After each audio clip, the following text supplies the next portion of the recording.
RS brothers లో ఆషాఢం KG sale మళ్ళీ మొదలైంది. మరెన్నో క్రేజీ ఆఫర్స్ ఖైదీ చేయండి RS brothers.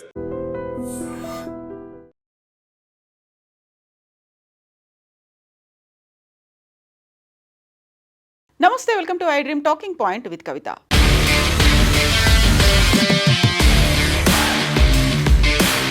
Ahmedabad aeroplane crash తర్వాత సరిగ్గా అలాంటి దుర్ఘటనే ఇప్పుడు బంగ్లాదేశ్లో జరిగింది. అది కమర్షియల్ ఫ్లైట్ అయితే ఇది ఎయిర్ ఫోర్స్కి చెందినటువంటి ఫ్లైట్. సేమ్ అలాగే అహ్మదాబాద్ ఎయిర్ ఇండియా ఫ్లైట్ ఎలా అయితే అక్కడున్నటువంటి మెడికల్ కాలేజ్ మెస్ మీద కూలిందో, మనం చూస్తున్నటువంటి ఈ ఫైటర్ ఎయిర్ జెట్ కూడా బంగ్లాదేశ్లోని ఒక ఎడ్యుకేషన్ ఇన్స్టిట్యూషన్ మీద కూలిపోయింది. ఇది 1:06 సంభవించినట్టుగా బంగ్లాదేశ్ డిఫెన్స్ మినిస్ట్రీ అనౌన్స్ చేసింది.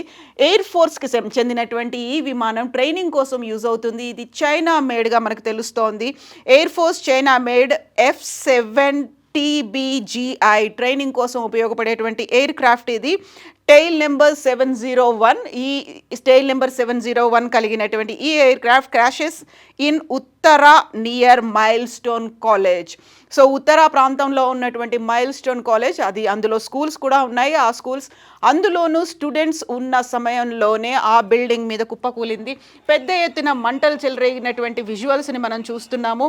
సో ఎక్కడికక్కడ చెల్లాచెదురుగా పారిపోతున్నటువంటి స్టూడెంట్స్ కనిపిస్తున్నారు. పెద్ద ఎత్తున మంటలు, పొగలు వ్యాపించాయి. ఆకాశాన్ని అంటే ఇలా దట్టమైనటువంటి పొగలు కూడా వ్యాపించాయి.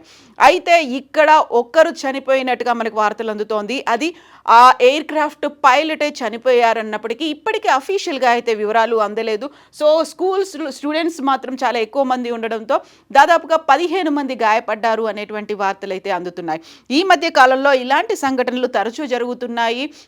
అహ్మదాబాద్ ఏరోప్లేన్ క్రాష్కి సంబంధించి ఇంకా ఇప్పటికి పూర్తి వివరాలు తెలియక ముందే ఇక్కడ కూడా సేమ్ అలాంటి తరహానే సంఘటన జరగడం, అది కూడా స్కూల్ ప్రెమిసెస్లోనే కుప్పకూలడం, అందులోనూ స్కూల్లో పిల్లలు, కాలేజ్ పిల్లలు ఉన్న సమయంలోనే కుప్పకూలడం అనేది యాక్చువల్గా ఇప్పుడు ఇంకా ఏం జరిగింది, ఎందువల్ల ఇలాంటి సంఘటన జరిగింది అనేది పూర్తి వివరాలు తెలియనప్పటికీ ఆ ఎయిర్ క్రాఫ్ట్ని రన్ చేస్తున్నటువంటి పైలట్ అయితే చనిపోయాడు అనేటువంటి వార్తలు డిఫెన్స్ మినిస్ట్రీ అయితే అనౌన్స్ చేసింది.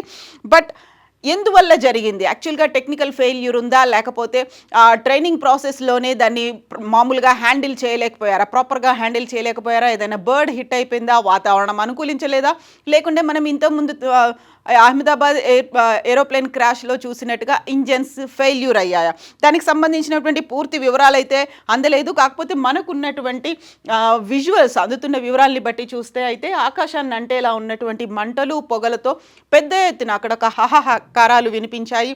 కరెక్ట్గా ఇలాంటి సంఘటన అహ్మదాబాద్ ఫ్లైట్ క్రాష్లో కూడా జరగడం, అది కూడా మధ్యాహ్నం 1:35 జరగడం, ఇక్కడ కూడా స్కూల్ ప్రెమిసెస్లో జరగడం అనేది పెద్ద ఎత్తున ఒక భయాందోళనలకు గురైనటువంటి స్టూడెంట్స్ చూసాము. యాక్చువల్గా అక్కడి నుంచి తరలిస్తున్నటువంటి క్షతగాత్రుల వివరాల్ని, వీడియోని మేము మీకు చూపించుకోదలుచుకోలేదు. ఎందుకంటే వాళ్ళందరూ ఎక్కువగా కాలిపోయినటువంటి ఘటనలు కనిపిస్తున్నాయి. శరీరం అంతా బాగా కాలిపోయి మాంసపు ముద్దలుగా తయారైన వారిని స్ట్రెచర్స్ మీద అంబులెన్సులు తీసుకెళ్తున్నటువంటి విజువల్స్ ఉన్నాయి. అవి చాలా హృదయ విదారకంగా ఉన్నాయి కాబట్టి ఆ విజువల్స్ని మేము చూపించదలుచుకోలేదు. బట్ ఇక్కడ ఉన్నటువంటి సీన్ని బట్టి చూస్తే అర్థమవుతుంది యాక్చువల్గా ఏం జరిగింది, ఎంత తీవ్రతతో ఆ ఇన్సిడెంట్ జరిగింది అనేది. కరెక్ట్గా బిల్డింగ్ మీద కుప్పకూలడం, యాక్చువల్గా ఇంకా మనకి పూర్తి వివరాలు అయితే అందలేదు.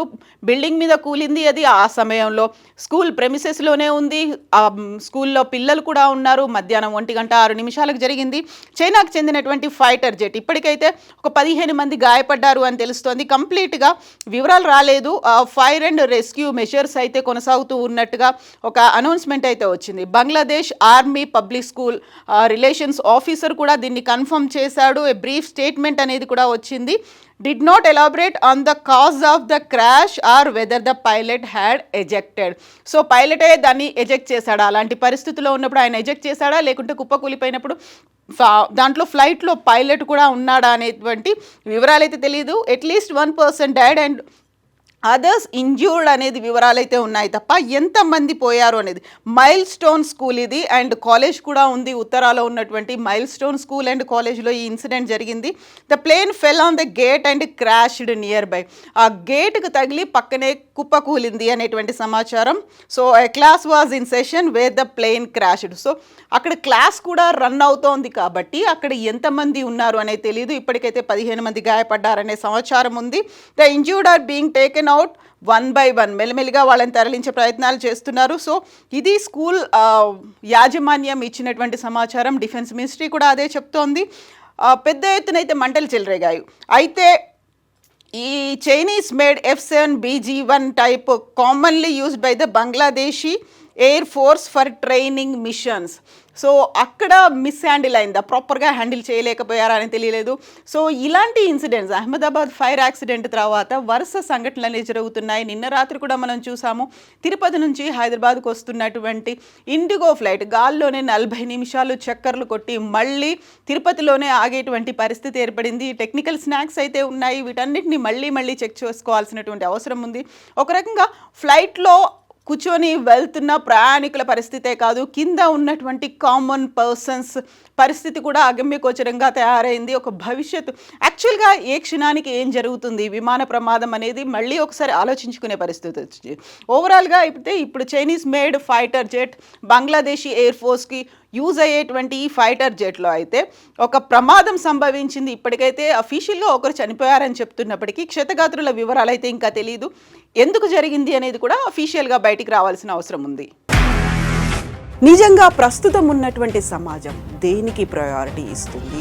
ఆర్థిక సంబంధాల చుట్టూ మాత్రమే తిరుగుతుంది. మళ్ళీ ఎన్నికలంగానే చాలా విరక్తి కలుగుతాను. మంచి అనిపిస్తుంది కదా, లేడీస్ కూడా ఛాలెంజింగ్ జాబ్స్ చేసినప్పుడు చాలా బాగుంటది. ఫుడ్ డెలివరీ ఇవ్వటానికి వెళ్ళినటువంటి డెలివరీ బాయ్ అనిల్ పై కళ్ళ ముందు